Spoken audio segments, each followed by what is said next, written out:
Sawa, mtazamaji, tunaungana na captain kutoka Fountain Gate. Kwanza pole na hongera kwa mchezo. Asante. Kwa majina naitwa Abubakar Juma, ni kapteni wa under 17 ya Fountain Gate Schools. Mchezo wa leo ulikuwa mgumu, wapinzani wetu ndio wanaongoza ligi. Kwa mchezo leo ulikuwa mgumu, tumejitahidi kadri ya uwezo wetu, tumepambana, lakini haikuwa nafasi kwetu, lakini tunamshukuru Mungu kwa hicho tulichokipata, na hatujui wapinzani wenzetu wengine huko mechi imeishaje. Wewe kama nahodha, kipindi cha kwanza mmeshambuliwa sana, lakini pia na wewe ukiwa kama kiongozi wa safu ya ulinzi, ni kitu gani hasa ambacho mlikoma katika kipindi cha kwanza ambacho mlikuwa mnapekewa sana mashambulizi? Kipindi cha kwanza pale kuna viungo tulikuwa hajatulia, mipira ilikuwa inapigwa sana na wapita viungo katikati, unakuwa hamna mtu, kwa hiyo akawa anapata nafasi wanapiga, mipira inakuja sana kwetu. Lakini hivyo tulivyoenda kipindi cha kwanza mapumziko, tukarekebisha, tumerudi tumecheza vizuri. Sawa, labda unawaahidi nini mashabiki ambao walikuja kuwatazama na ambao pia wanasupport nyinyi katika safari hii ya ligi?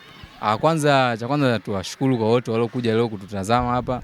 Tunawaahidi makubwa kama wenzetu kule, kama Mungu atasaidia tutakuwa tumepita.